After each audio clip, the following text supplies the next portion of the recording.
What's good, friends list? Episode 18 of the Gamecast coming at ya. The trio is back together, baby, and we've got some major impressions to go over. We've gotten our hands on Microsoft's upcoming game streaming service, Project xCloud, and man, whew, is the performance for it surprising to say the least. Also, Mike, Adam, and I break down our thoughts on the two biggest launches of last week, Call of Duty Modern Warfare and The Outer Worlds. Did these bad boys meet our expectations, or are their experiences leaving more to be desired? Plus, one of Microsoft's newest first-party studios, Ninja Theory, is taking major steps in using gaming to help discover and combat mental health illness in a fascinating and really groundbreaking way with the launch of their newest venture, the Insight Project. Don't worry, we'll fill you all in about it. All this and more coming up on the Game Pass Gamecast. Now the fun begins.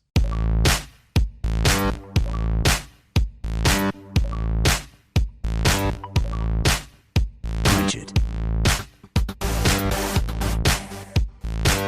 Stop! You violated the law.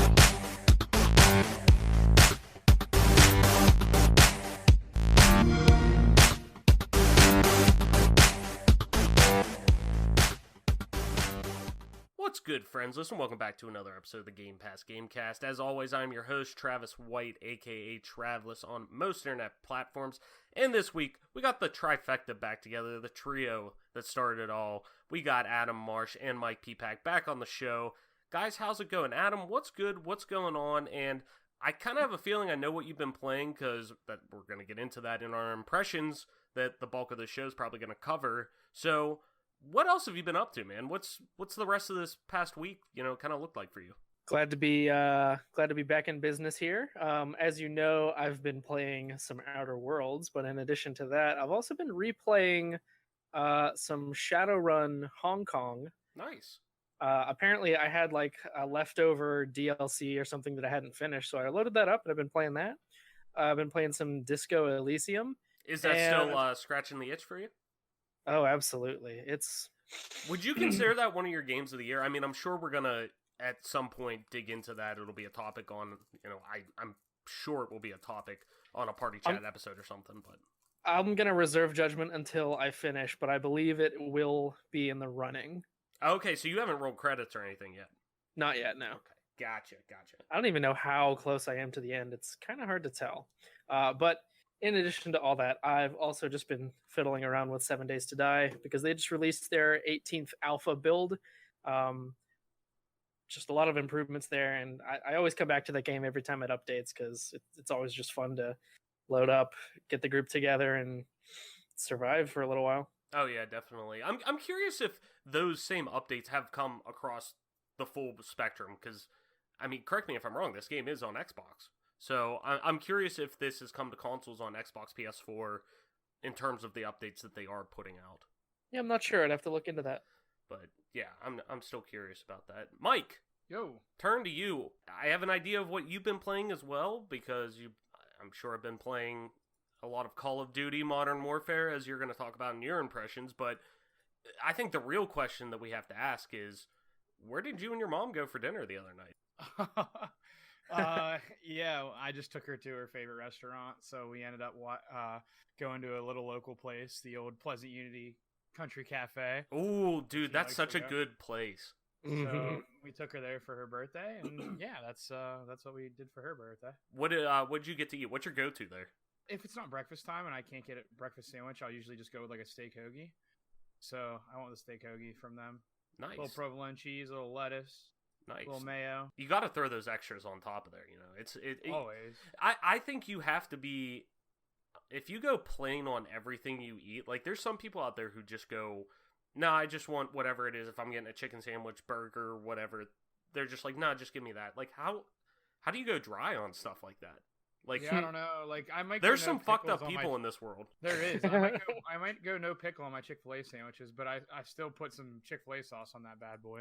See, I'm one of those psychopaths who can just go to a jar of pickles and pick them out and like just eat them like fucking chips.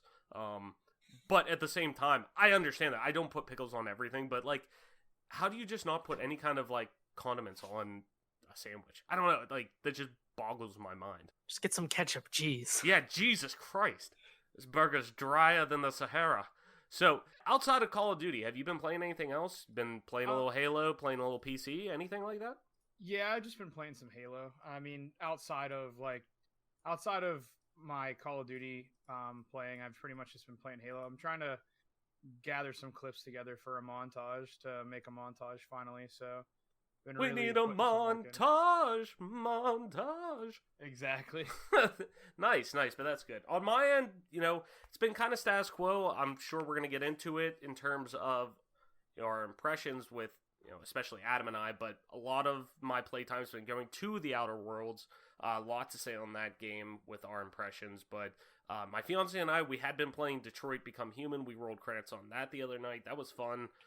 Really interesting game, and it's one of those games that, like, Telltale games and whatnot, you could see where you diverge from the pack in terms of what your friends have chose, what the rest of the gaming population who plays this game has chosen. It's really interesting to kind of sit down and look at those choices afterwards, especially when we thought we were making the good guy choices, and I'll kind of touch on this in Outer Worlds even too with some of your decision making, but really with this game where the main pull of this game is decision making, it was interesting to see the choices we thought were the right choices turn out to be ones that we probably shouldn't have went that way. That kind of fucked up everything. So it's really games like that, like Telltale games, like a lot of David Cage games. I find them interesting. I find them fascinating. They're usually, as I've talked about before, I'm a big narrative and story based person, so those always scratch the itch whenever I jump into those. But yeah, a lot of my time's been going to Outer Worlds.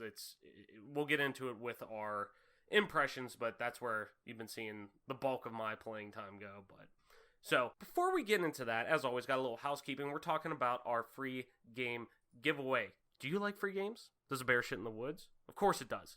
I'm going to stop asking one day because you already know the bear fucking shits in the woods. But anyways, I'm getting off topic. Of course you do. So let us help with that. We're giving away a brand new free game of your choice on any console to one lucky listener. That could be the Outer Worlds. That could be Modern Warfare. Hell, if you want a PS4 game, you want a Nintendo Switch game, I'll hook you up. Don't worry. But all you have to do is the following to enter. Follow us on Twitter at GPGC Podcast. Retweet the pin tweet on our profile. And make sure you're listening to the show to know if you won. That's it. Once we hit our follower goal, we'll pull a winner and get someone squared away with a game. So head on over to at GPGC Podcast today and enter. Mike, you weren't here last week on the show. For the news, we kind of touched on a lot of Blizzard leaks and rumors rolling around. We kind of have a follow-up to this right now. Little, I guess you could say, more confirmation for it, and I thought it was at least important to touch on it before we move into another big news article that kind of dropped today. Just wanted to kind of get your reacts on this, but let me kind of update everybody on this before we roll into it. So, Diablo 4, talked about last week, supposedly coming via this art book. We have some more details from that, and there's another leak that suggests Lilith will return in Diablo 4. So this comes via Matt Perslow from IGN. Links, as always, in the description of the show, wherever you get it. Make sure you go give Matt and everyone else that we talk to a click on that. So, Matt says, the Diablo 4 art book that was revealed in some pre-BlizzCon marketing has been leaked again, this time seemingly showing a page from within the book. The page posted on Twitter by World of Warcraft UI account Weak Eris is focused on Lilith, the succubus queen who featured in Diablo 2's Pandarium event. A highlighted quote references that Lilith in Diablo 4 is a reimagining of the character with a significantly different appearance to the one used for her in Diablo 2. The post does little to contextualize Lilith's role in Diablo 4, and so it's unknown if she will act as the game's primary antagonist or just another boss on the path to presumably Diablo himself, if indeed Diablo 4 exists, obviously, of course. In Diablo 2, Lilith's character model was simply a reskin of Andriel's with a gray and black color scheme. The image shown in the art book shows a much grander, more gothic version of the character with huge wings replacing the original more spider leg-like back prosterns. So, before we get into comments on that, I also wanted to touch on two.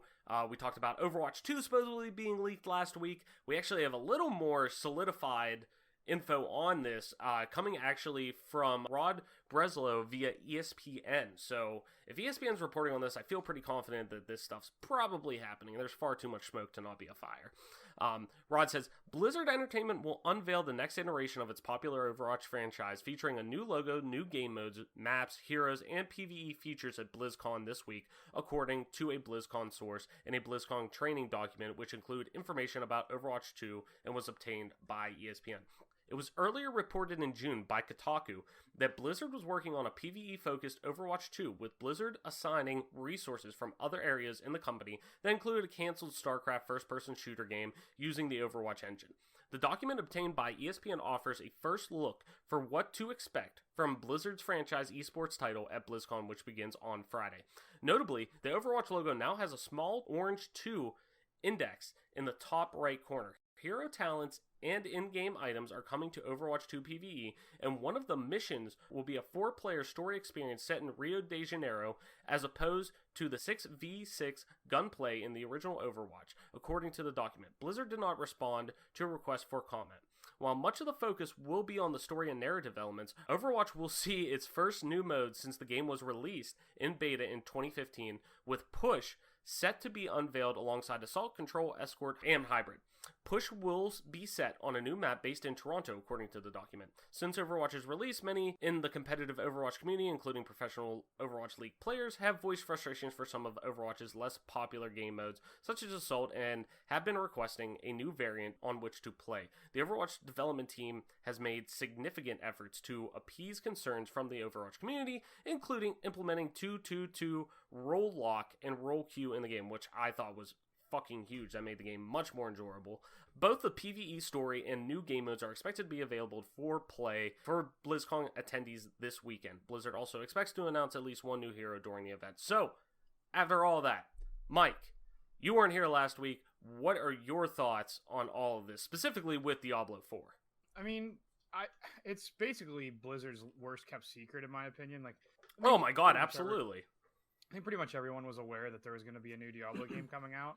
Now, what that was going to be, we weren't sure, obviously. Mm-hmm. But with the declining player population of Diablo 3 and the fact that it maybe didn't quite do as well as they would have hoped or what they would have wanted, it feels like Diablo 4 was basically going to happen regardless. So the fact that it is coming out, or, I mean, I guess, theoretically speaking, it probably is coming out. We don't know for sure, but we can take a pretty educated guess that that's what's going to happen. Obviously, I'm excited for it. Hopefully it's better. I don't even know that I can use the term better, because I do think that Diablo 3 was fine, and I think that it was enjoyable. But I think for some of the hardcore older Diablo fans, I think we are looking for more of a classic experience. If you ask me, I think personally Diablo 3, and I have a feeling you're going to agree with me on this, it almost had the Skyrim effect, where it took what the great foundation that Oblivion made, and almost where it was a sense of it appeased to so many different people in terms of the hardcore RPG community, but also was very easy to pick up and play for people, all the new people who were going to be exposed to Elder Scrolls with the boom of the 360. But then with Skyrim, took it in a much more accessible way, which is good, but also does start to turn off your hardcore RPG fan base that you kind of were appeasing to at the beginning and over your lifetime. With Diablo 3 kind of doing that from the original and 2, now moving on to, it was on PC, Mac, it was also, Xbox One, Xbox 360, PS3, PS4, now Switch, it's everywhere. So it's a very accessible game, and I think it works well because of that, just for the fact that it is designed, I'm sure, with console in mind and with, making it so accessible for just a broad audience to play, at least, in my opinion. But yeah, absolutely. But does anything else with that, too? Overwatch, I know that we kind of all played. It's a game that we jump in, the four of us, including Kyle, kind of jump in and play just for really something all of us to play. I know that you're kind of hot and cold with it a lot of the time. What do you think of them moving into Overwatch 2, or at least having a new standalone game, almost kind of reminiscent of Destiny to Destiny 2? Yeah, I mean, honestly, if we're just being honest, I don't really see I'm just gonna say that I'm not really like the biggest.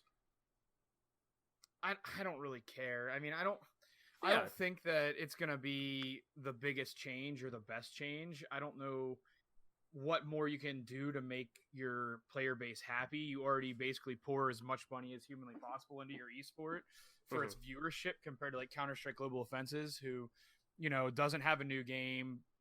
I mean, Overwatch pours tons and tons of money into their league, and there's still more people that watch and more people that play Counter-Strike. I just don't think there's much more that you can ask from a dev. So, I mean, we'll see what happens. The PvE element of it kind of sounds interesting. We'll see what they do with that.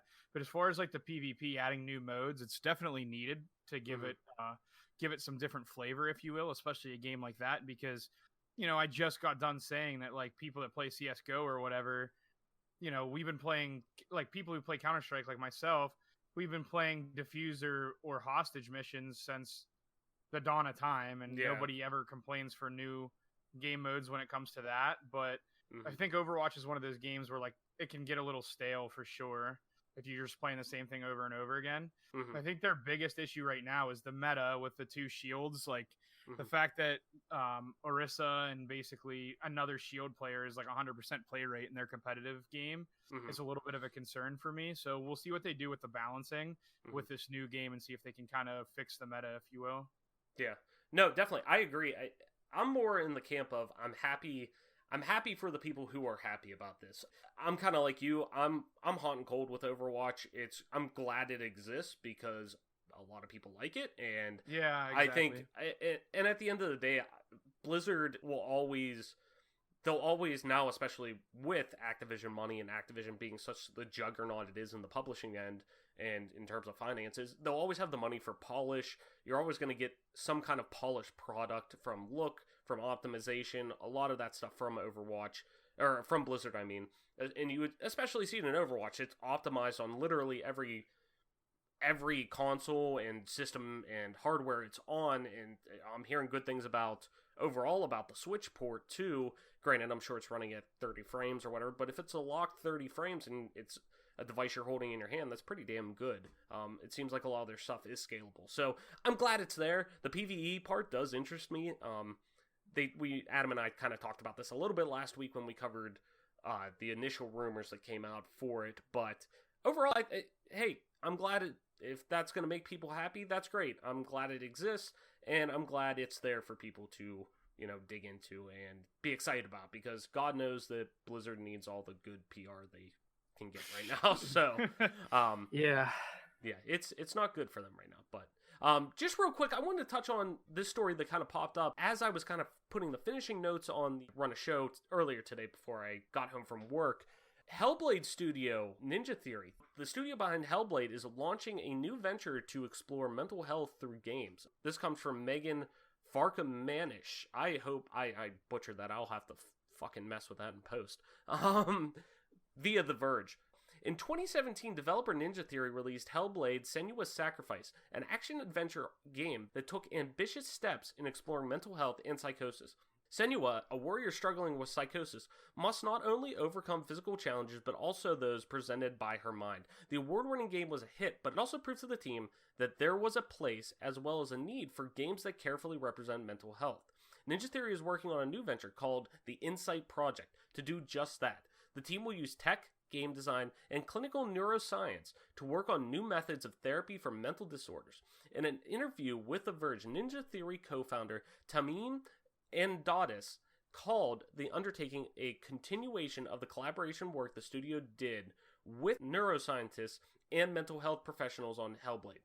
With Microsoft acquiring us, it's taken a lot of pressure from us taken off a lot of pressure from us as a studio, he says. So we stopped developing games for other people, work for hire games, which meant we have the opportunity to start entirely new projects. Ninja Theory's representation of psychosis, in which someone loses touch with their external reality, translated to Hellblade's heroine, Senua, hearing voices or seeing things that aren't really there. Building off of its partnership with mental health research foundation Wellcome Trust, and Dada says the Insight Project is sort of like a hypothesis that video game technology could help make things that have previously been invisible visible. That in turn opens those conditions up to diagnostics, analysis, and treatment, he adds. Ninja Theory will still pursue work on its more traditional games and has several other projects the team is still working on.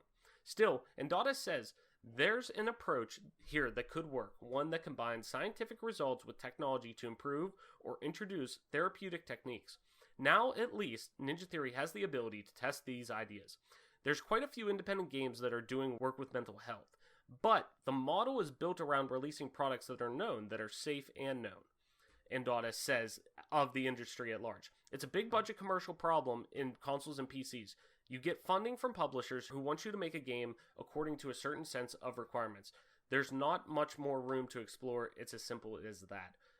Reading this to me, as somebody who admittedly has dealt with anxiety, depression, varying degrees of mental health issues over the course of 10 years now almost, it's really exhilarating to see, and really, it's a really great thing to see somebody who, or a team really that's seeing what's going on with their studio being acquired by Microsoft, realizing, hey, we know we don't have to put out a game that's going to sell record numbers, or an indie hit that needs to come out and hit with an audience so that we can keep our lights on.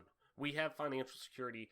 Let's really focus in on that, in case, God knows, they could always get sold off again at any point, but it's very doubtful this early on in their relationship. But it's great to see them take this chance knowing that they're financially safe, to really make something that could be impactful one day to somebody who really needs it. And not only from that, but from a scientific standpoint too, and a research standpoint, that really they can make something that bridges the gap between gaming, technology, and science, just all around. It's just really impactful, I think, and it's really exhilarating and exciting to see something like this pop up. Yeah, definitely, no doubt. I just wanted to throw that in there before we kind of rolled into our show. It's still information that's kind of breaking as we go, but I'm really, really excited for this. It's really kind of goes back into also to Microsoft's, and this isn't me just saying because this is kind of a Microsoft-based show, I would say. Duh. It really goes back into their accessibility initiatives with their accessible controllers and their adapt controllers and different things that they do to make their games more adaptable. This also, I think, plays into that really well too. But guys, I think it's time we roll into our impressions, and we got a lot of them, a lot of different avenues. Mike, you've been playing a lot of Call of Duty Modern Warfare. Adam and I have been playing a lot of Outer Worlds. We'll dive into that, but also too, I want to start off yesterday, and this will be relatively quick because I haven't had all the time in the world to dive into it. But we got an invite for Project xCloud's preview, their Microsoft streaming initiative that they're doing that's similar to Google Stadia. So I applied for this, I think it was like early September, something like that. Finally got the confirmation back, hey, you guys are approved. Here's access to the mobile app that'll get you in. And so far, so good. I got to play a little bit last night, testing this on my Google Pixel 2 XL. So it's a phone that's like, 2 years old, but still has pretty decent processing power. It's an OLED screen, everything like that. But, just kind of some skin level thoughts on it. For a streaming service that is very, very, very, I don't want to say new, but it's still in its very infant stages, I would say. It Right. runs exceptionally well. And this is coming off of using Sony's Remote Play for PlayStation on my phone, on both my laptop, on my Vita. Like, I've used Remote Play multiple times, and it's good enough, which is fun. And I think we'll see a vast improvement over that once we get to the next gen, seeing the importance that's put on Google Stadia, and it's been put on, obviously, with xCloud. But I really think that xCloud right now, from my early tests, is taking the cake. And the biggest thing that stands out to me is the low latency with input delay. And this is coming from somebody who hooked up, did the wireless connectivity with my Bluetooth Xbox One controller, which was really easy to hook up. It reads it just like a normal Bluetooth device that will pop up. Really easy. But I mean, I'm trying to time it, and I'm trying to get actual times to be like, oh yeah, it was like 1/100th of a second, or whatever it would be, just as an example. But the delay is so minimal that I couldn't even get there. even slowing it down, trying to do that earlier today so I can get some hard data for you guys, but like the delay is almost, it's reminiscent of just going up and playing on your Xbox or your PlayStation or whatever at home on a traditional monitor screen where you hit the button and you're in. And that's just not like menus either. For everyone who's part of this preview build, they offer you 4 different games to try out. Gears 5, Halo 5 Guardians, Killer Instinct, and Sea of Thieves. Instantly, the first thing I went in to test this out, at least in my eyes, I'm like, well, I want to fucking run this thing through the ringer. Like, if I want to use a test bench for this, I want to do the hardest thing possible, and that's play an FPS on my phone with a controller.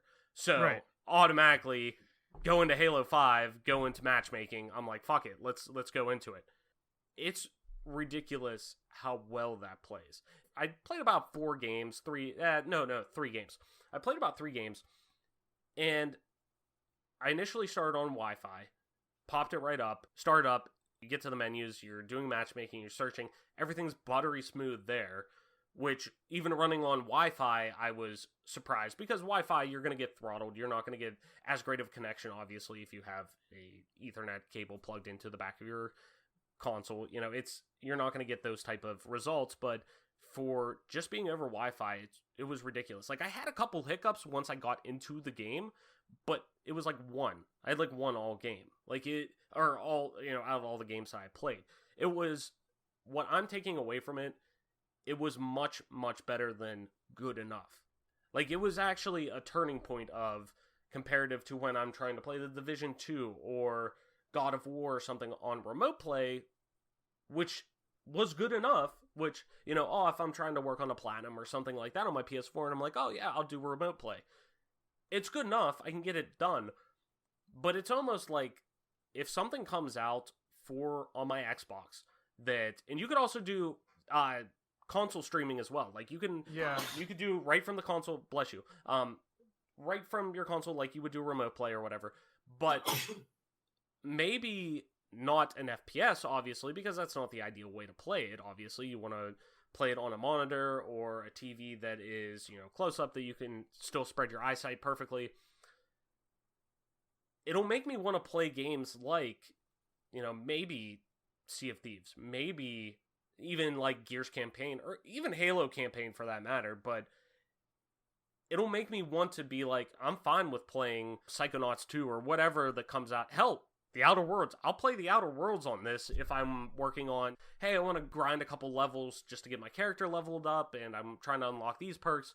If I'm sitting there with my fiance at night and she's watching some show on TV, I don't have to worry about being like, maybe I'll go take my Xbox and hook it up to the little TV we have in the corner of the room or something like that. No, I could just literally pull it up on my phone, and it's better than good enough. Like, it's a viable option to actually get into it. So there's a lot of stuff that I'm going to really try to hammer home on it maybe next week on that show after I've been able to put it through a couple more paces, but really, really much more impressed than I initially thought going in. I figured it would be, you know, yeah, a little bit better than remote play, but I'm not going off of, you know, if we're at E3 or whatever and they're showing this off, I'm not going off of the servers that are coming right from LA. I'm not going off of something. This is running off of a real test situation where I'm sitting at home on Wi-Fi, or, you know, I popped off Wi-Fi for a little bit and I'm using my cell data and it works fine. Like, it works better than fine. It's a viable option to go and do this.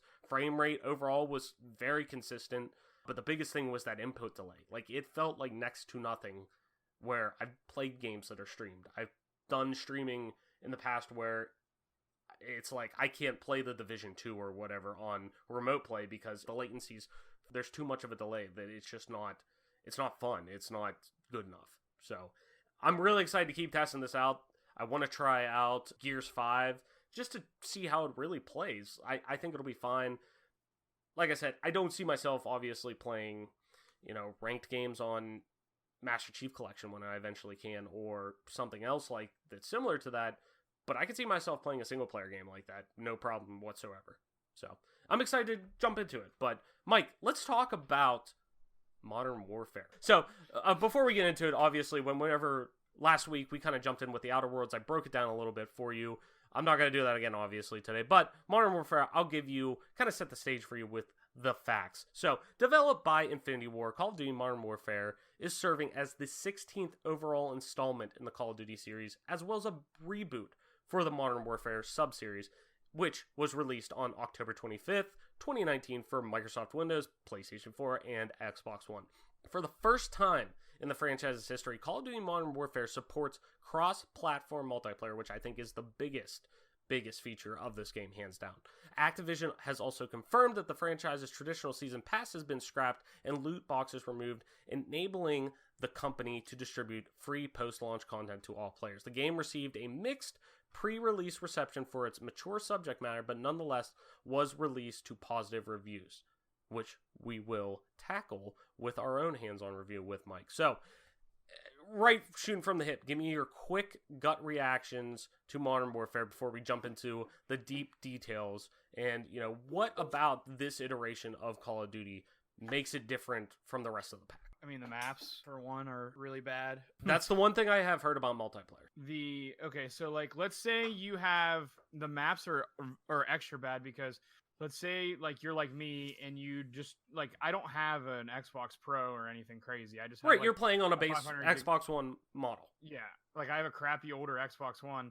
Well, like, you're just not gonna get 60 frames per second consistently. It's choppy. Mm-hmm. It chugs a little bit on me. Like, there's just so many nooks and crannies for people to hide in. Mm-hmm. And the fact that it's 10 on 10 in most pubs, once the lobby fills up, makes it really perform poorly for me on my Xbox. Mm-hmm. But I mean, all things considered, it's a Infinity Ward Call of Duty with Modern Warfare.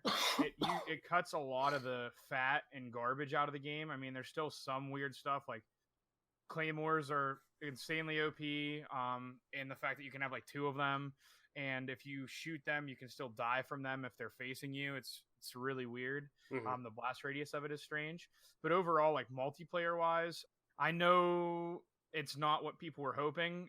Kind of almost feels like a little bit of a like Battlefield Call of Duty hybrid. Mm-hmm. I know a lot of people have been talking like that seems like where this is going, because they even have a game mode in there that's like kind of like Big Team Battle where there's there's tanks. Yeah, isn't there like vehicles. a 64 player mode? Yeah, something like that where it's a large scale, very large scale Battlefield-esque, like you're saying. But I mean, overall, the coolest thing about it is the fact that crossplay works flawlessly. Anybody that has an Xbox or PlayStation and has the game, you can get yourself it'll like automatically make an Activision account for you, in which you use that to add players from PC and PlayStation. So, and I have played with people on PC, so the flawlessness of like the crossplay is actually kind of cool because you can play with anybody. I wish that it performed better on my Xbox, but all in all, I mean, it's okay. It's not like, I don't think anybody should like run out and buy this game explicitly unless like all of their buddies have it and they want to play crossplay. I mean, that's a good excuse to get it. But if you're just thinking about buying it yourself, I don't think it's really worth it if you're a multiplayer type guy. No, I get what you're saying. To me, though, just in general, if I'm a fan I've been kind of dormant on Call of Duty for quite a while. I honestly think the last Call of Duty I picked up Black Ops 4 on PC last year. I take that back. But I played it very, very rarely because of the performance issues on PC with my PC specifically. It was before I upgraded my graphics card, so it didn't run that well. But before that, Call of Duty I willingly went out and bought, I think was Ghosts. So it's been quite a while for me, but not only does the campaign really stick out to me that I'm interested in seeing, but cross-platform in general just, to me, is a big driving factor to get this game. Just because you don't have to worry about the dream of basically everybody playing on PCs for the most part in terms of somebody who's playing on an Intel-based system or an AMD-based system, it doesn't matter. You're all playing on the same thing. So you're all playing PC, you're all playing whatever, it's all the same servers, it's the same hardware, relatively speaking. It's all compatible, where now we're at this point of it's all just scalable for the most part. You're all in the same, now granted, take the PC mouse and keyboard equation out of it. At the base level, there's no more conversation of, oh, well, I'd love to play Call of Duty with you, or I'd love to play Rocket League, or I'd love to play this and that with you, but I'm Mhm. on Xbox. Yeah, So, it's really nice. I mean, it kind of ends that whole issue where people were basically, having that situation where some of their friends were on one system and one of them friends were on the other one. You know what I mean? yeah. It's really nice that everyone can just kind of play together. Yeah, it is. And just in general, the console war conversation is just starting to... It's really starting to become a very much small sect of gamers who are now saying, oh, this and that, especially because a lot of the people, the largest demographic of gamers is 18 to 35, who all work, for the most part, full-time jobs in that demographic. A lot of people are buying multiple consoles. That's just starting to die away, but also just the conversation around crossplay. Why are we building up walls? Why aren't we building doors instead that open up people to come in and play more games and, come together as gamers and support each other instead of just, throwing shit at each other. Oh, just because I bought this system, the other one sucks type of deal. So it's great to see, because at the end of the day, more people, I think, in general, are going to go out and play this game because of that. Just basis of, well, I don't have to worry about what I buy it on, or I know I'll have friends to play this with, because literally I can play with anybody who has the game. So it's really great to me. But just kind of picking on a thread that you left there with something what you're saying, with so many options out there right now for multiplayer experiences, specifically competitive multiplayer experiences like League of Legends, Dota, Overwatch, CSGO, where does Call of Duty kind of stand in that conversation in terms of, really, I guess, importance? I mean, we still see so much money thrown into the Call of Duty World League. You see a lot of money thrown into that, but at the same time, numbers comparative to CSGO, to ESL, to League of Legends Worlds, like, where does Call of Duty in terms of the gaming competitive landscape kind of stand up to you right now? It's a situation where it's still like, I would still consider it a niche like type market where it's like, oh, really? I mean, I personally would, because I just don't think it gets the amount, like, obviously people who play Call of Duty know that people play it competitively and can play it for money. Mm-hmm. But I think, like, as of like viewership and other things, obviously it does really well, but I don't think it stands up to like League and Counter-Strike and Overwatch as far as like pure numbers. I mean, I don't know for sure, because I haven't ever like done the research, but like, it just seems like a lot more people would watch other esports, because I mean, there's some type of entertainment value when you watch it, for sure. Mm-hmm. Don't get me wrong, I'm not trying to say that it's like not entertaining to watch, Mm-hmm. but just like with any other esport, like by and large, like, so when we talk about like League of Legends, or even, talking about Call of Duty, the professionals play a game that's a lot different. While it's the same game, like professional League of Legends games and professional Call of Duty games are a lot different than what you're going to do when you fire up with your buddies and just get into pubs. Oh my Because God, yeah. the rule set's a lot different, the maps are going to be different, the game modes that they play, like, you can play all that same game modes when they have ranked play and stuff, but by and large, like, the experience that they get out of it versus what you get out of it is completely different. So I still think, as like just pure viewership and everything, I still like feel like it's on the smaller side. Now, it's not as small as, say, like Gears or anything like that, because Gears is a lot, like, pretty small comparative to that is a very other niche esports. market, very much. But like, as far as exposure, I think having the first franchised esport where like cities have teams, right? Yeah, I which think is that's cool. It's a pretty cool thing that they did, and Yeah. they're trying to get more publicity for it. I just kind of feel bad, because the game that they're playing, like, no diss to Infinity Ward or anybody in Call of Duty, but this game's not very good for competitive, and the maps are not very good, and the gameplay itself is kind of meh. It seems to me, at least as somebody who hasn't picked up the game yet, to be honest, like I said, I keep saying I'm a lapsed Call of Duty fan, because I love Call of Duty campaigns. I played all of them really up until post Ghost, but I will be picking this one up on, I'm sure Black Friday or something when I can get a deal on it. I'm not rushing out there to get it full price, but yeah, I don't blame you either. But this one, at face value to me and everything I've heard, it seems like much more of an experiential game. And I mean that in the sense of, it's not cookie cutter. Activision wanted to come out, especially along with Infinity Ward, wanted to come out, and they're very much telling you this isn't your normal Call of Duty. This isn't the Call of Duty from previous years. This is a rebirth. This is a spiritual successor. This is a reboot where it's supposed to, I think it's just, you're supposed to not feel at ease with this game in terms of how you accept it and how you view it. You're supposed to feel like this is new. This isn't, I'm sure they're wanting to go with fresh, but in general, you're not supposed to feel this is the same Call of Duty. It's going for, from what it seems like, a more realistic, quote-unquote, approach, a more immersive approach, and even at a multiplayer level where you can go HUD-less now, which is crazy to me, playing a multiplayer competitive game minus your HUD.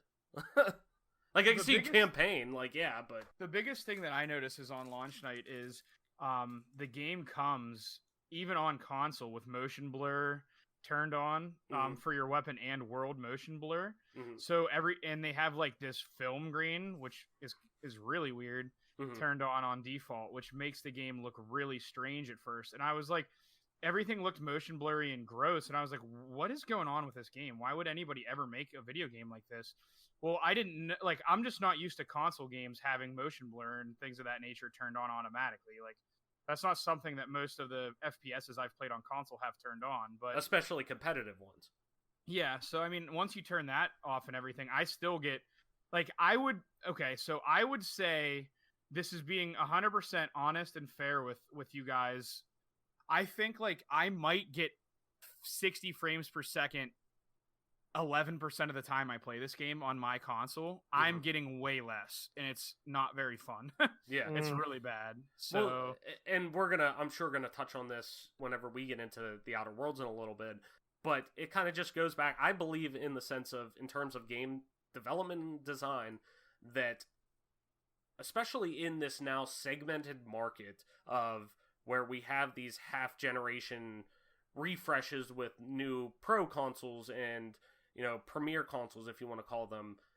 At the end of the day, every game that comes out this generation and generations moving forward needs to be designed with base consoles in mind. Make the game for the base console, the best of its ability, with a base console in mind first, then build upon it. Then put your high-res texture packages out. Then put your 4K patches out. That stuff's all... You could do that on the back end of stuff. You could do that later down the road. Like you've seen when the PS4 Pro first came out, because that was the first 4K home console to come out.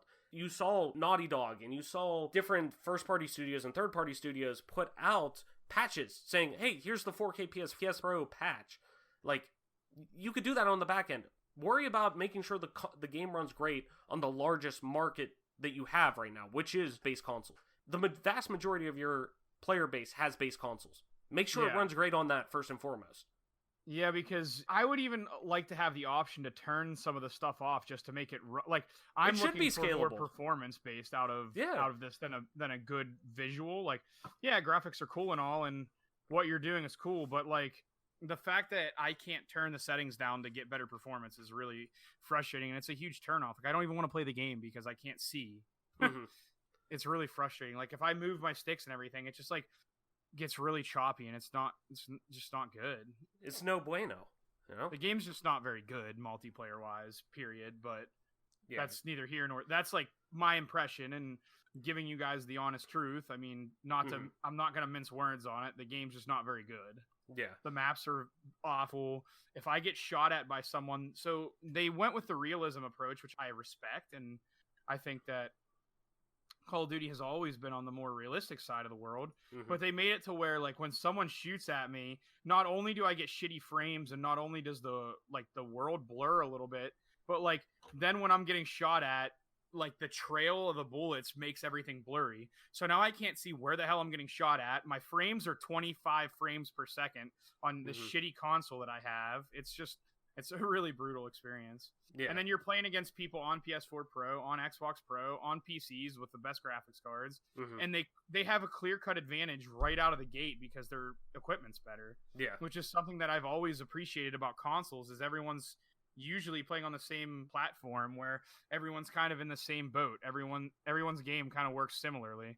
But now it's with this game, I can tell, again, just like Counter-Strike and other PC games. Do they offer filter options to not, match make with mouse and keyboard? They do. They offer an option for you to like turn on like console only people, which is fine. Like that's great and all, but still, like, even if I match against console only people and they have PS4 and Xbox Pros, I still can't see where they can see me.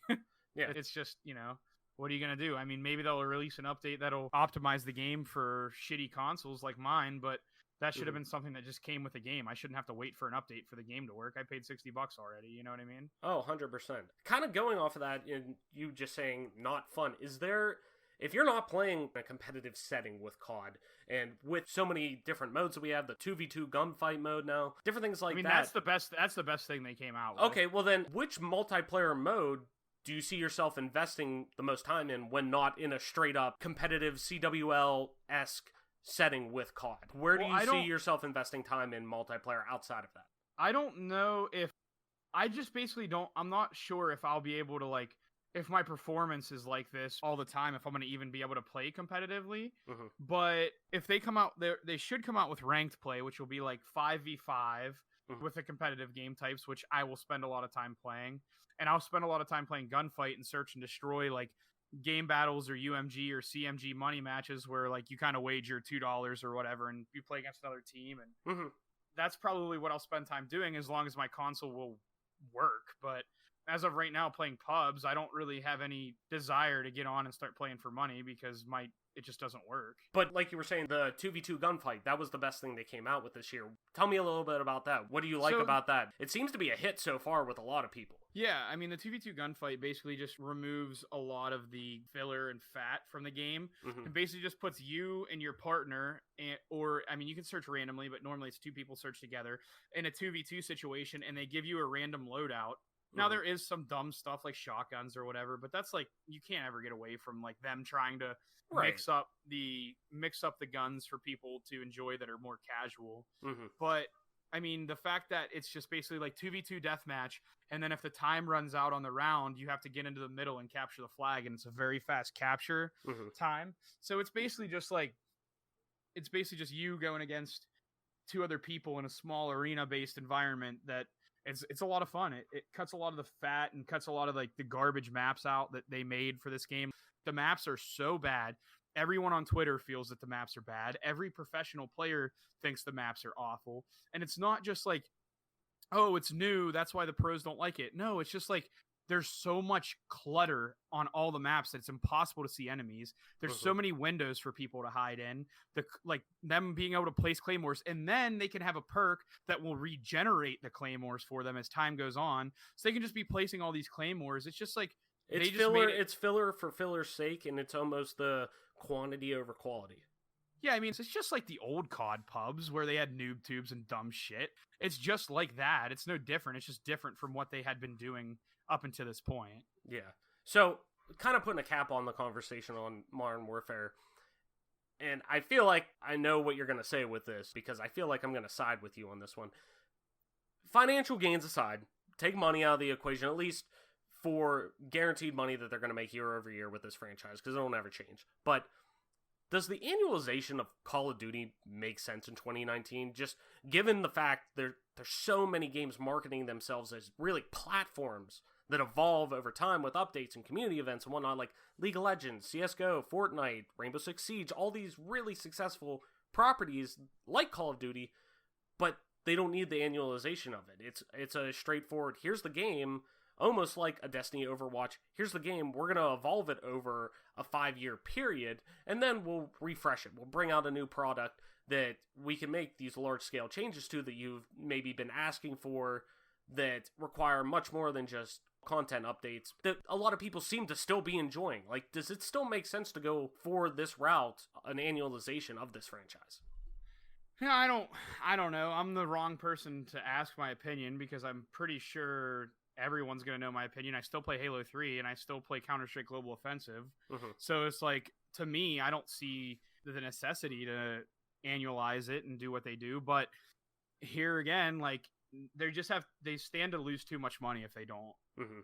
Remaking the game every year and just making a new reiteration and making people buy it again, they just make too much money off of it. So it'll never happen where they get rid of the end.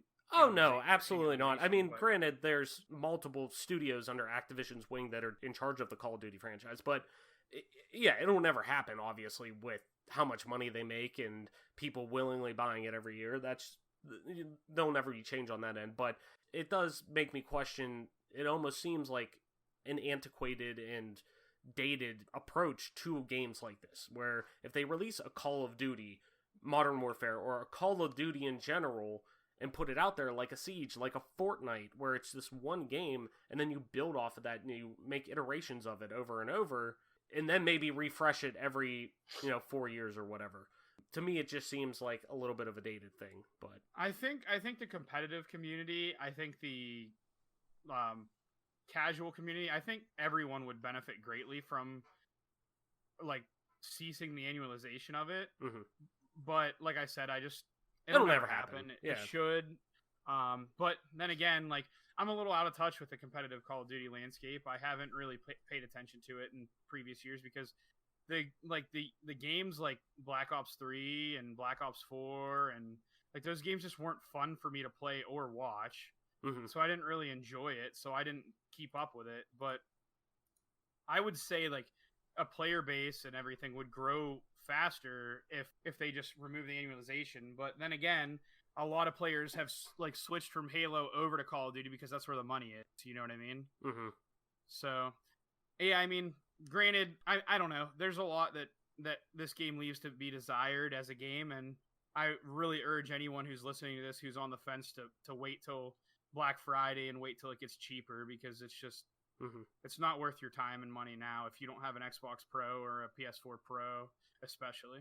Yeah, that's always the consumer conscious way of handling things like that. Or wait until you see improvements. Wait till you see, hopefully, answers from Activision and Infinity Ward saying, hey, here's a patch that we're going to implement that hopefully improves some performance on base models and scales down maybe some aspects that don't really work when it comes to actual fruition of the game, So, Adam.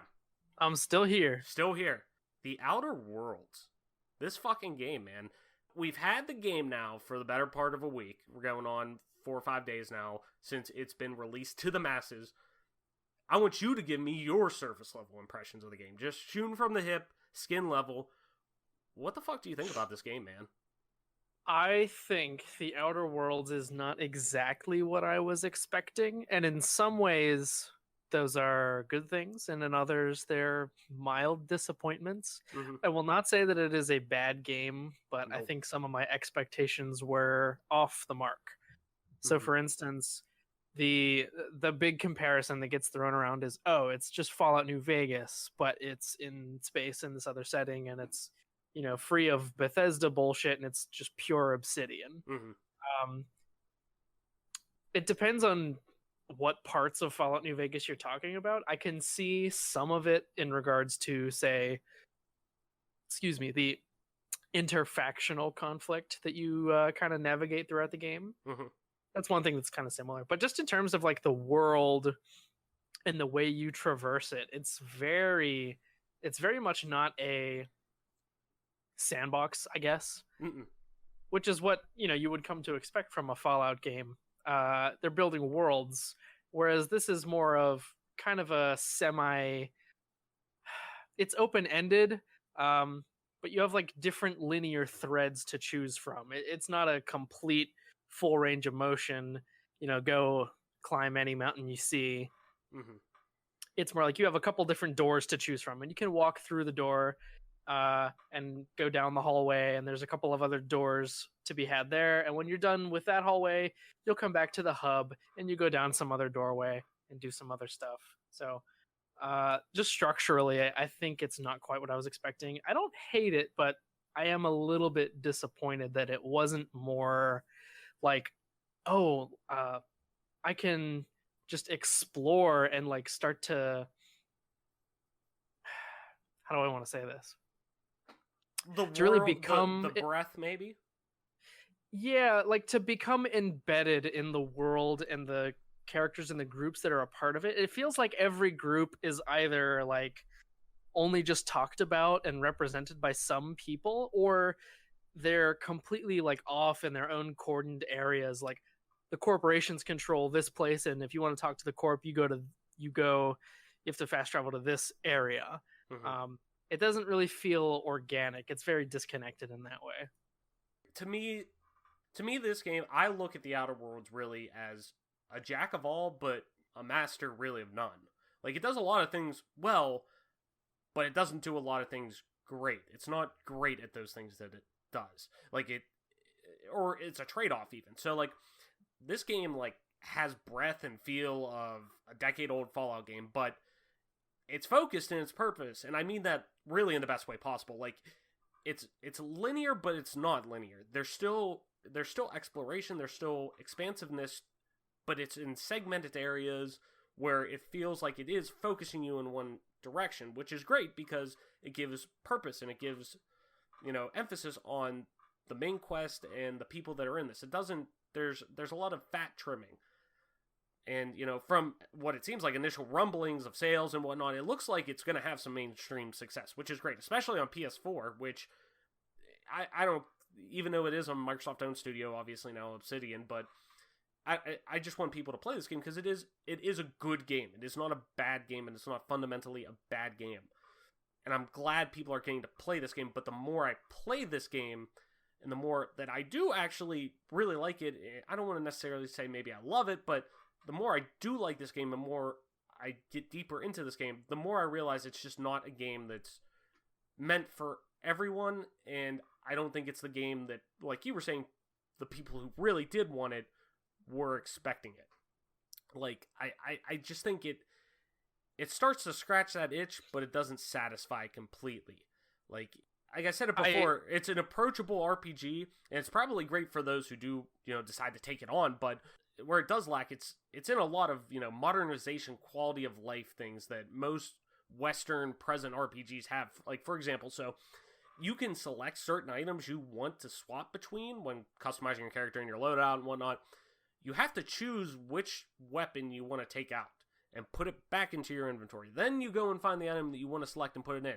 And that complete goes double if you want to have your loadout of weapons or items in a specific order. You have to unequip all weapons and then select them all in the order that you want. It feels as though like this game was developed with the initial thought, like, let's make our own spiritual successor to Fallout New Vegas. But when executing it, Obsidian seemed to just keep its head down and focus only on that and exclude so many modern RPG advances, almost really, unfortunately, to akin to Bethesda and Fallout 4. Like, they're like, this is what we want to, like 4 or 5 years ago, they're like, this is what we want to do. Let's get to it.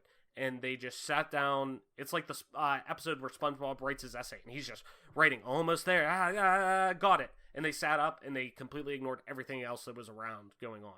Like, the RPG landscape, it's great. I'm sure they're grateful to have the Outer Worlds in it, but I think it stayed a little too focused on the path it was making, doing a Fallout clone, but even then it didn't necessarily hit that out of the park.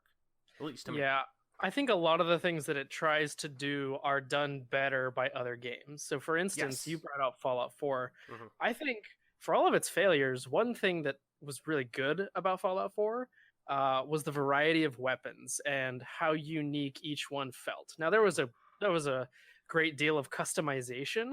Mm-hmm. So you could kind of style any of the types of weapons. Like, you had your various ballistic weapons in different calibers, and you had your typical Fallout laser weapons, plasma weapons. You had a couple of other unique type weapons, but they all had their own feel. You Mm-hmm. could customize them to a point, but each one felt like it was appropriate for a different purpose, Mm-hmm. and it felt good to use them. Like, a sniper rifle felt really powerful, and you could knock out an Mm-hmm. enemy in just one shot. You had those bullet hoses that you could just like hold down the trigger and mow down groups of smaller, weaker enemies, and that felt really good. Mm-hmm. I just feel like the weapon variety and the feeling of each one in the Outer Worlds just doesn't quite hit the mark. There are maybe a dozen different firearms that I've It reminds me encountered of so far. It reminds me of, not from necessarily because I think these weapons feel a lot better, but it almost reminds me of Breath of the Wild's like weapon selection, where there's only X amount of different weapons. It's not like Fallout or the Elder Scrolls where you may find a sword, but that sword is very specific to itself. It's a very it's individualized almost. Like you may find a sword that is a short sword, but it has special abilities. It's unique to its own self, and it has maybe some different intricacies around it. Where in the Outer Worlds, it's not like Fallout or that. You can only get, for the most part, there's a few variations of each weapon, but it's very few and far between. That you're just getting a sawed-off shotgun, a combat shotgun. You know, right. It almost feels like it. Most RPGs, you have like a huge variety of weapons, and there's multiple representatives in each. I'll call it like a class. Like you have like your handgun, like straight up semi-automatic pistol class, and if you look at a Fallout game, there's like 5 to 7 representatives in that class, and they all feel slightly different. So you've got some options. In this game, it feels more like a Doom or a GoldenEye or another shooter where like the armory is very limited and every weapon basically is a class unto itself. Like there's basically just 1 or 2 pistols. There's 1 or 2 automatic assault rifles. There's 2 heavy machine guns. There's like 1 big rifle you can use as a sniper rifle, as far as I know. And then there's a handful of energy weapons that they basically function the same as the other ballistic weapons. They just have a different flavor of damage. And kind of undercutting that fact is that there are mods that let you just change the damage type of your weapon, and you can't even add more than 1. Yeah, it just feels off for this it left style me of feeling game. like it empty. was shallow. Yeah, like there wasn't. It's like taking a bite of, like, you're thinking of this food that you want all day, and you finally get it, and you haven't had it in forever, and you take a bite of it, but it just doesn't hit the spot you were hoping it to. In a sense, I guess. Have you ever seen Doug on YouTube? Oh my god, yes. Explained with food. Yeah. He's talking about like the expectation of seeing a Whopper in the commercial. It's like, oh yeah, that looks fucking delicious, and then you go and get it, and you purchase this sandwich, and it looks like a deflated testicle. Yes. That's an underrated YouTube channel, by the way, Doug. I really enjoy Doug. Yes, he's kind of out of. He does a lot of, like, I've noticed he does a lot of Hearthstone content, but every now and then he'll do these, like, what's he say? We always ask the questions and nobody cares to find the answer for, or really wanted the answer for, where he'll do, can you shield surf down Hyrule all the way down from the top of Hyrule Castle to the bottom in Breath of the Wild? Like, it's really cool things that he just kind of goes out of nowhere, like, fuck it, let's try it. So, yeah. Definitely, side note, great YouTube channel, check out Doug. Capping off that little section of our discussion, do you think this does have the New Vegas heart, though, that a lot of people were hoping for? Maybe not necessarily in depth of, the weapon choice and the expansiveness that you will see with a Bethesda-style Fallout game, but do you still think it has the heart of that there? I think the storytelling is really where the New Vegas-ness and the Obsidian-ness kind of shines through, for better or for worse. Because Obsidian has a pretty distinct style, and I don't know that they've really evolved that style over the course of the many games that they've made. I know there's like Pillars of Eternity that I haven't played, and I think there's some other titles of theirs, but just going off of what I know from Fallout New Vegas, from Knights of the Old Republic 2, like, the writing is strong, but it tends to hit a lot of the same beats, and it hasn't really evolved from, well, there is moral grayness on both sides of what most people would consider a black and white type situation. Which that's an okay statement to make, but you can only play it in so many games and hear that message so many times before it's like, all right, do you want to tell me something else? Yeah, no, definitely. So, kind of moving into, we touched a little bit on it in our kind of skin level thoughts on the game. Personally, I feel like the character customization is a little bit deeper than I anticipated. I know we kind of touched on what all, in IGN released a breakdown video, which was really great on what to expect from character customization. We kind of broke that down last week on the show. But I found it to be a little bit deeper than I expected from my actual character's design and build and whatnot in terms of the things that I wanted to do with them. But at the same time, I found it easy to level that character.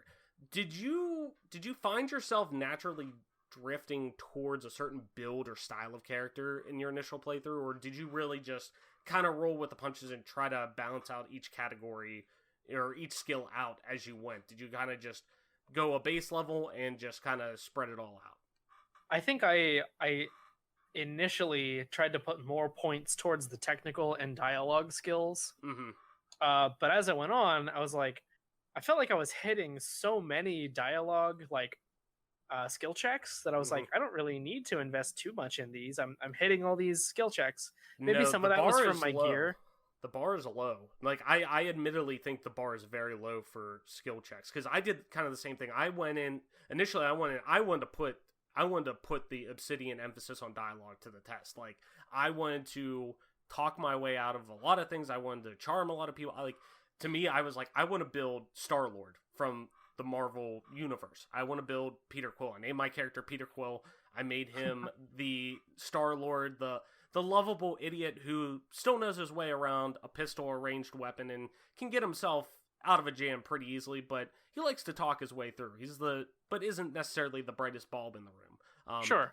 But like, as my playthrough kind of rolled on, while it was great building that out at the beginning, I kind of found myself, like you were saying, I kind of found myself spreading my build out a little more than I expected, because I didn't feel like I needed as much emphasis. I didn't need to build my dialogue selections up that much. I didn't need to buff up my character for his speech that much, because it felt like the ceiling was pretty low than I expected. I also too think it's because leveling is fairly easy and straightforward if you actually interact with the game and how Obsidian really wanted you to. It was pretty easy to get experience, and you leveled pretty frequently. Yeah, like if you're doing quests and you're actually scratching more than just the surface of this game, like just running and gunning, which they don't want you to do, you're gonna level pretty fast. Like, all my dialogue skills now are over 50, which when you reach 50, at that point you can start kind of fine-tuning each specific like sub skill. You can start just putting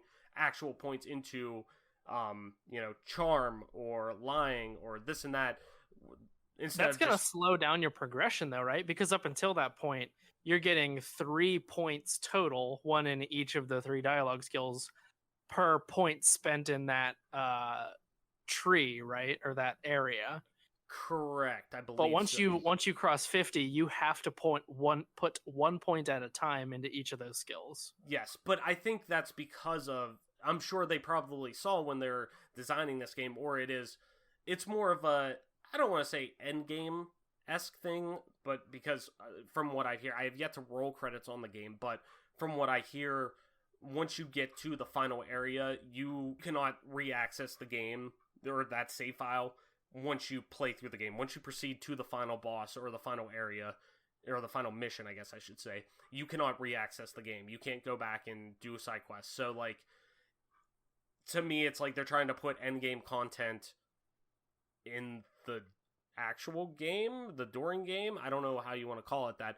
But mid-game? Mid-game, yeah, sure. Let's call it that, I guess. But it seems like they're giving you, it's like incentive to, okay, once you, if really, I guess if you want to look at it, I guess maybe 50 is your baseline max, and then after that, if you want to start actually working on getting your skills up to there, because maybe there are different areas in the game that, or side quests that really dig into those specific areas, which I've yet to see though. Or maybe they're planning a new game plus or something like that where you can go in and play on the hardest difficulty, and it is like you need a 75 in lying to be able to get yourself out of this situation without conflict. Maybe something like that, but it seems like the big thing is just, okay, just get to your, it's not going to be that difficult to get to your 50s in all these different skill levels. Once you get to there, then you can start finely tuning. So, I honestly think that would be pretty interesting if the game had legs long enough to like actually have specialized challenges after you, like let's say you went with the progression that I would choose is if 50 feels like a soft cap, like the upper limit of what you would expect to need in most situations until almost the end game. Once I hit 50 in one area, I'm going to like try to max the other ones up to 50 as well. And then once you cross some threshold after you get everything up to 50, then you start specializing like you would expected to have to from, like, say, a Fallout game, where 50 to me in New Vegas or 3 was like, I am just reaching competence in this. I am not an expert in it yet. Like 75, 95, and 100 are where I'm going to get like the really interesting end game, like powerful choices. Right. Yeah, I totally agree. I think that's, like I said, it almost feels like they're setting up for a new game plus for you to jump back in with this character, but it just feels like I just don't think it has the depth to do what they have set up right now for you to go in and do that. But I mean, I like the game well enough that I probably would do another replay of it, if, probably not right away. I don't want to say I want to run out and restart this game right when I'm done, like a few games that I've played where, like, for Uncharted 4, for an example, I played that game and I was instantly like, I could probably go for another playthrough on Crushing, just because the world that I'm put in that game was immaculate. It was perfect. Everything that I wanted out of that specific experience. And that's not saying this game is bad in any way. I just think it's saying one thing and doing another to an extent. So, talking on this subject of skills and perks and whatnot, did you take on a flaw? I believe I took on one flaw. I can't remember what it was yet, but after the first one, I got 2 more chances, and I decided not to. Do you think, you been incentivized to really take one on? Like, overall, have you felt incentivized? I feel like the drawbacks don't really... Like, they're not justified? Yeah, because perks, to me, the benefits you get from perks are so banal and uninteresting that I would rather be able to make skill checks. Like, I don't want to go into a dialogue too close to a high ledge, and because of that, my acrophobia acts up, and I don't have the speech skill that I need to get the interesting dialogue. That sounds like a really frustrating experience, whereas choosing not to pick up, like, I don't know, extra carry weight or extra health, I'm playing on normal difficulty. Like, these things aren't really problems for me. The stuff that I get from perks is mostly just convenience. Oh, no, absolutely. I encountered overencumbrance once, and luckily I already had the skill or the perk that was, I could fast travel. Like, that's how it is. And also, too, one thing about fast traveling that I don't like, playing on console. One of the things, because it made me not want to fast travel a lot, which is, I guess, good, because it makes me want to explore these small segmented open worlds that are there. Taking your cursor from one location to another on the map is excruciatingly slow. It is literally like, imagine you're, like, taking out the garbage and it's a fucking, like, Santa style, like, huge ass bag of garbage that you can't lift, and you just fucking drag it. Like, it takes forever to get from one place to another. It's like pushing a boulder. It's like painfully bad. Like, it's stuck out. That's a cursor moving from one way or another. It's got to really be that bad to stick out for me to make a fucking comment about it. Which obviously I'm sure they could change pretty quickly with acceleration or whatnot. But point being, anyways, I'm getting off topic. To me, though, like, I never felt incentivized to actually pick up a flaw. I just never felt the need to take one on, or really want to, given how progression is so even keel, and you gain a perk really every 2 levels. So it's like, if there is a perk I really want, it's not like, oh man, I'm gonna go get my ass kicked real quick just so I can pick up a flaw that I can just pick this up right now. It's like, nah, I'll just grind a couple levels to get to there. It's gonna take me half an hour at most to do that. Like I said, maybe if I come back to the game, which, don't get me wrong, I enjoy the game, and probably will eventually if I roll credits and feel like this is a great experience and I do want to spend more time in it.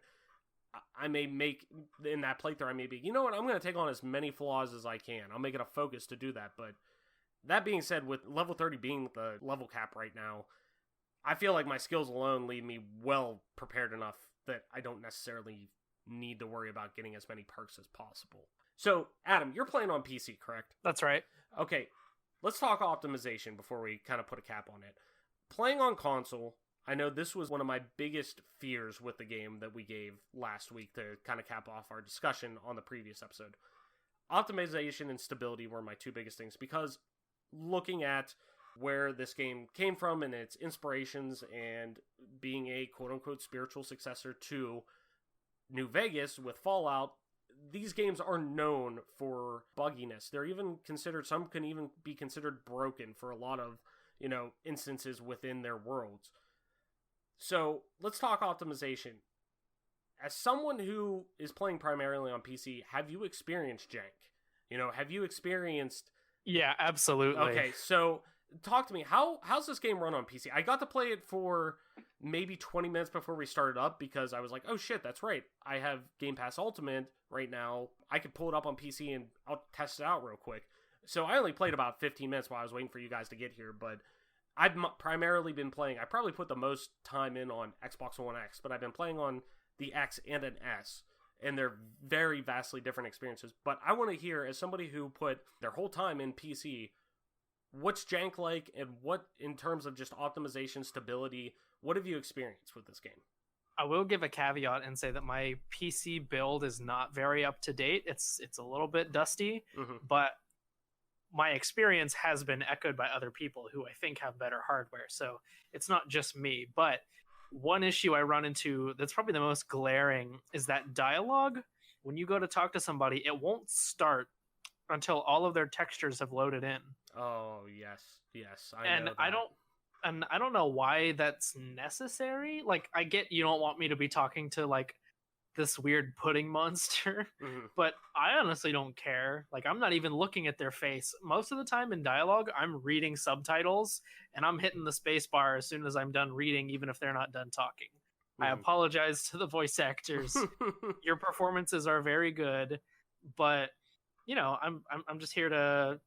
Are they very good? You don't even know. You don't even listen to them. I mean, I hear like the first 5 out of 10 seconds. And sometimes I will just sit there, and if the conversation is interesting, I'll let them finish what they're saying. Sometimes they speak fast as I can read, and like, honestly, some of the delivery is good. It's funny. Oh my god, yeah, there's some... I mean, we talked about before, and we've been talking about it since then. The writing for Obsidian is always, and I would imagine, will always be spot on. It's great, it's witty, it's quippy, it's all what you would expect from this game. The snarky, but like, kind of laughing at our world falling apart humor of that you would find in a Fallout game, and the original Fallout games, the sarcastic nature of it that you do find in this game. I mean, it's there. The writing's excellent. Like I was one of the first quests you get, Die Robot, that I send over on launch day, that I sent over to you guys. I was like, this is too funny not to see, where the one character that you will run into is saying, oh, he's worried about robots taking over the world, the mechanicals that they call them. They're going to take over the world. They're going to do all this stuff. They're going to run rampant all over the place. But then he says, they're going to kill you. They're going to do all this. And you get the option as the character to say verbatim, well, fuck me then. And if you click that, he will then respond, oh no, they intend to. Yeah. I was dying laughing. Like, it's great dialogue, but I do agree, like, sometimes with dialogue-heavy games like this, if you know where exactly you're heading for it, you're going to skip through some of it. You don't want to necessarily burn all your free time that you have playing this game necessarily in a very sometimes, straightforward conversation that you are going to have with Yeah, I do this with a lot of games. I'll breeze through dialogue if I can read it faster than it's spoken, but I don't want to get too far off track of our optimization. No. So a lot of people have been talking about dialogue waiting until textures load in, and sometimes that can be a little bit jarring. I have experienced hitching when I'm walking into a new area. Oh, yes. Not so much when I'm fast traveling. It's mostly if I'm in an outdoor area and I walk into, like, across a hill or into a new vista and it, like, says, you have entered this place. Like, I'll get a lot of hitching when that happens. Thankfully, not a lot during combat, though. That is one plus side. Yeah, I agree. I haven't experienced any of that. I've experienced a lot of what you're saying. Like I said, I've been primarily playing on Xbox One X, so I personally haven't encountered too many optimization issues on that end, but there are some that I do. Like, I wouldn't call them buggy, I'd call them jank, where like you were saying, textures popping in. Even on Xbox One X, I'm getting texture pop-ins. They're loading in pretty relatively quick, but it sticks out. It's noticeable. Like, Yeah. I'm playing on a system that outputs native 4K and has great processing power. Like, I just don't think this should necessarily be the one thing that, if I'm paying to play on that experience, probably simple things like that should be taken care of. But load times aren't horrible in terms of moving from one area to another, but playing on Xbox One S, and from what I'm hearing on across the board on PS4, on both their systems that they have, the base model and the Pro, that's a completely different story. Frame rate is very scattered, chugs quite a bit at times where it's noticeable, where the Xbox One X version of this game, frame rate is actually pretty good. Like, it goes above 30 even at a 4K output. I mean, we're looking at probably about 45, I'd say, at times, and that's like a steady 45 at times. And during combat, it doesn't go any lower than 30. Like, it feels good. It's not, it doesn't feel bad, but man, on the S, I mean, it chugs at times, and there'll be textures popping in and out, pretty frequently overall. That goes double for load times. Load times, you're looking at 30 seconds, if not more at times. Like, it's noticeable where I'm like, I know, I gotta move back through this area. I'm hitting X to enter this area, and it goes to a load screen. I know I have enough time to, like, open my phone up, unlock it, and look at Twitter for a couple seconds. Like, Yeah. it's that noticeable time where I'm, like, sitting there twiddling my thumbs. Like, That is actually one problem I haven't had on PC. My load times for loading screens tend to be like 5-10 at the most seconds. yeah, and that was the one thing I did want to check. Like I said, I jumped in for like 15-20 minutes max. Hurried up, ran through Character Creator on PC just before we started the show, just to see, because I have it installed on my SSD, so I'm like, it's got to load relatively fast. It's got to transfer and read the data pretty quick. So popped in, and like you were saying, it was like 10 seconds I counted out, maybe max, on every load screen that I did come to. But just on console, like I was saying before, like, it's, a lot of stuff can go into the console version. They're pulling the game from the console's hard drive, so it's probably slow read times. There's less processing power and graphical power that you're probably going to get on a PC, which is understandable, but this game has seemed to be designed with Xbox One X and PC in mind, comparative to a lot of games that should be coming out. Like I was saying before, in 2019, there should be no excuse with the segmented markets that you have, having these half-generational step-up consoles, these premium models. You have to put out a game that runs verbatim, it runs fine on consoles. It needs to run good enough on consoles. That should be your the base models. It should be running well enough on those consoles to get the best experience possible for those. Then build upon that. It should be almost like the first-party approach that you see a lot of games take, where you'll have a Gears 5 that comes out, and it's built, with the Xbox's hardware in mind first and foremost, but they build it well enough for playing and having somebody who plays it on both Xbox One X and Xbox One S. It runs great on both. Like, I don't have to worry about starting it up. It runs great in 1080p on the S's hardware, where it's not taking away my experience. Unlike this game, where it's very much noticeable. At the heart, in my opinion, a game should be developed with the base models in mind, period. Especially a multi-platform game like this. And now I know, obviously Obsidian's been bought by Microsoft. That was another fear that I had. I don't want this game to be segmented for, if it is multi-platform, make it the same base model experience as best as possible, granted different technology, but overall they're basically carbon copies for the most part of the systems, just different hardware manufacturer. So it just needs to run well on the base model, period. And it doesn't, and that's a big hindrance to me. Anyways, rounding out our conversation on the Outer Worlds, Adam, I just want to cap it off with this question. So, like we said, Obsidian, now owned by Microsoft, and who is confirmed to own the rights to the Outer Worlds, so that is a Microsoft franchise now. Like I was saying, it seems like this game's selling great. Do you feel like a sequel is guaranteed, or could this have been more of a test bench to see if an iteration of what I like to call a focused RPG is viable in 2019, a more linear RPG experience? This model that they're coming out could this just be a standalone experience used as a base for Microsoft to build upon kind of moving forward to develop a new first-party franchise that is exclusive to Xbox only? Do you think we're going to see more Outer Worlds, or do you think, hey, this is just something to build upon and PlayStation can have this as well, but another developer could come in and buy this, but we just want to know that this will work. Let's make a new franchise.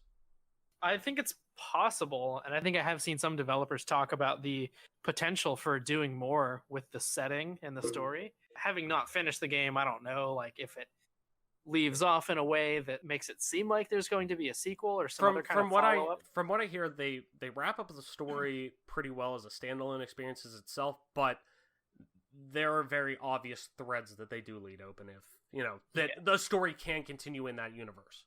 As a game, it feels like a pretty neat and tight package. We talked about the game length last week being on the shorter side for an RPG, which I think is refreshing. Mm-hmm. It allows it to be more focused and to not overstay its welcome. Mm-hmm. But I feel like that this could be the foot in the door for them to kind of make something a little more meaty, something more like 100-hour experience, which I'm honestly not opposed to. I just think that it would need more depth to account for that. There would need to be more interesting things to do, to make up for the longer runtime. No, absolutely. But, like we said before, filler can't be there for filler's sake. You can't make this expansive world and just because what they have right here, like I keep saying, and I think we sound negative on this game, and there are some negatives to this game. Overall, I'm still positive on this game. I think it's a good game. I don't think it's a bad game by any means.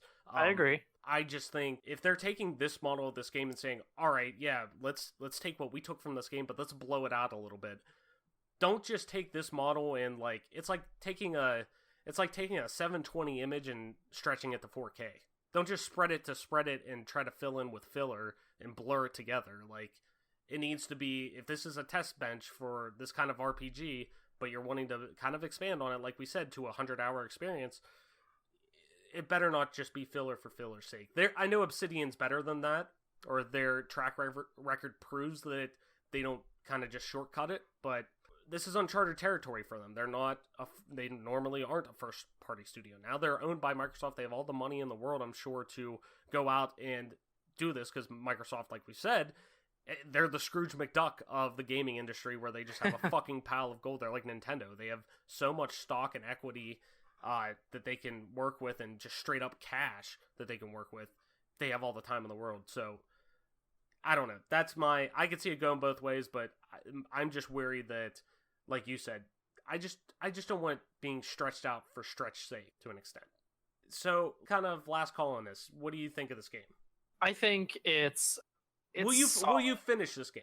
How about that? I will definitely finish it. I want to finish it. I didn't play as much as I was expecting to over the weekend, because I was expecting to put aside my entire weekend to play this game. Mm-hmm. I ended up not really being able to binge it.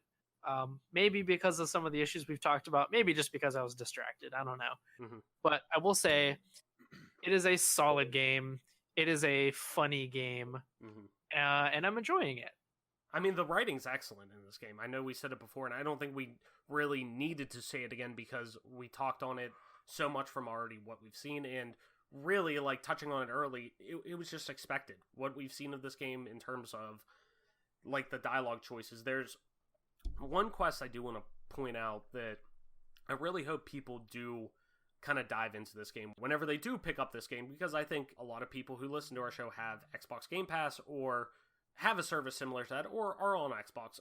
This is probably a game on their radar if they're listening to this. Take the time to check out the side quest. Check out the companion quest, because companions are a big thing in this game. Especially one that you kind of do go into where you're introducing one of your companions to somebody they have a romantic interest in, that really takes you down this cool path of dealing with a crush for the first time, and drinking for the first time, getting drunk for the first time, and that emotional roller coaster it takes you on. It's really such a great showcase of Obsidian in this situation of their writing in games like this, and really kind of them being the mastercraft of the pen. I don't want to give anything really away, but make sure you're checking out the side quests, because that's where a lot of this, I think, me personally, I think a lot of this heart can be found in the outer perimeters of this game. But Could yeah. you say it could be found in the outer worlds of the game. Whoa! Title drop, roll credits. But yeah, I like the companion quests too. I think they're part of the strong suit of this game. Absolutely. I think I'll be finishing this game too. I want to see it to the end because I think, like we both said, there's something good in here. This is a good game. This is not a bad game. I just think it was marketed in one way and executed in another. But I don't know. I'm still excited to play this game. I still want to, when I'm done with this, probably boot it up for an hour or so and just kind of mill around and do some more quests and try to move towards the end. So, guys, with that being said, I think that's going to put a cap on our episode for this week. So, Adam, where can people find you on these interwebs to hopefully talk about more of the Outer Worlds and what you're playing? You can find me on Twitter at AC_Marshy. That's at AC_MARSHY. And Mike, where can people find you to give their opinions and talk to you and continue the dialogue you started with Modern Warfare? Where can people find you on them interwebs to do that? At Toy Soldier, TOYSXLDIER on Twitter, LL Toy Soldier LL on Xbox Live, and MP_Toy Soldier on Twitch. Nice. As always, I'm your host, Travis White, aka Travlis on most internet platforms. You can find me on them interwebs talking all about the Outer Worlds and other dope games I'm playing, starting with Twitter at Travlis_, that's TRAVLESS_. You can find me streaming time to time on twitch.tv/Travlis_, same as Twitter. And you can come game with me on Xbox Live and other platforms at just regular Travlis, that's just TRAVLESS with no underscore. Be sure to follow the show on Twitter at GPGC Podcast. We've been doing tons of giveaways, and on top of that, we just love getting your feedback on the show and interacting with you. With that being said, that's our show for this week. Thank you so much for listening, sharing, and just being a part of this growing community. Go play some fucking video games, and we will see you next week.